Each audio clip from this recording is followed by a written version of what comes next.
I wanted to wrap up by asking how many folks here in the audience feel like at the end of today, as opposed to the beginning of the day, you feel like you have a different sense of what carbon is like in the soil. Anybody, raise your hand if you feel like you've really come away with some new knowledge today.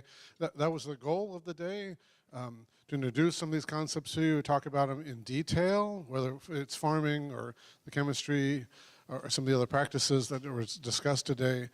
As I said earlier during my talk, it's really incredible what has happened in the last 10, 15, 20 years, particularly I think in the last 6 or 7 years. When I got interested in this 5 or 6 years ago, as I talked about, carbon was not discussed. I mean, it was something that agronomists and maybe some chemists and people in school studying organic chemistry thought about, or maybe gardeners. Now when you go to conferences, for example, grazing conferences that I've been to, it's a major point of discussion. I mean, there's really kind of a lot going on. The carbon itself hasn't changed. Of course, many of the practices that we talked about today are not new in the sense that, you know, organic farming and holistic management, things like that have been around. But that link to carbon sequestration to the climate, I don't know if folks were familiar or aware that in the Paris talks last year, there was a kind of a little sub-story that got buried among all the other headlines. The French government actually came up with a program called 4 for 1,000. This was a policy that they talked to a number of soil scientists that they knew and some other folks, and came up with a policy they could increase soil carbon by 4 1,000ths, I believe, every year, something like that. They could quantify the amazing benefits that would flow from it.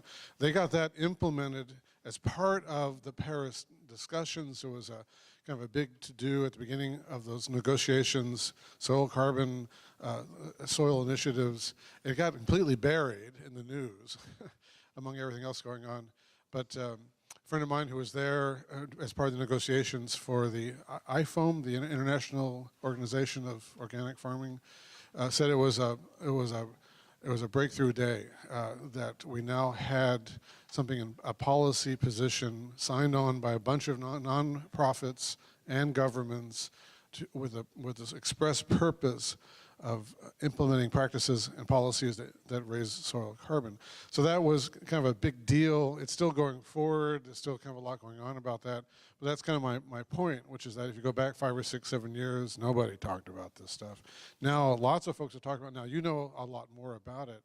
I hope that at the end of today, you kind of figure out where you are on that carbon map that I showed you. Are you a farmer? Are you a rancher? Are you an eater or a grower? Someone concerned about some of the issues here, and can go forth wherever you go and kind of be a little carbon gospel. People go out there and kind of tell things to other folks, because even though there's been a lot of progress, it's still news. I think particularly to students and to folks in universities that a lot of this stuff is being practiced.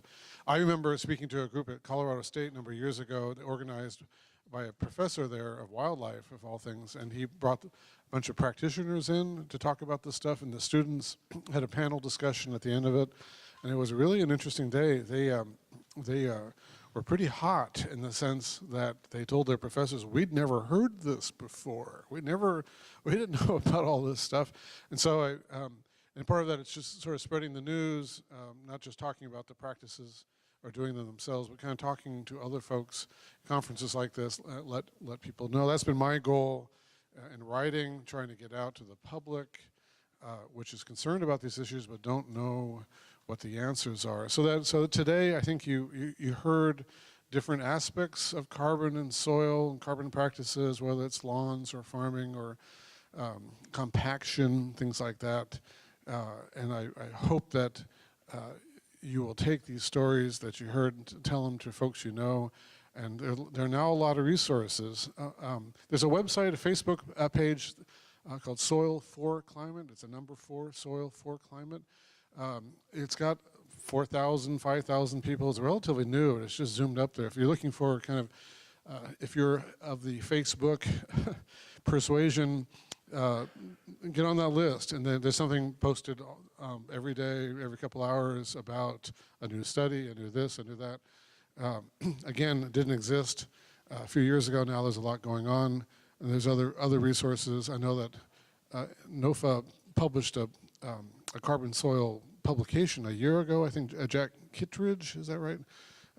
That's a resource. That's a phenomenal resource. And then trying to explain this stuff to audiences that aren't familiar with farming or carbon lawns, things like that, is a challenge. So I wanted to thank the organizers today for taking the leap to do this. This is still kind of brave stuff to be talking about some of this, especially in the kind of political context we're in these days.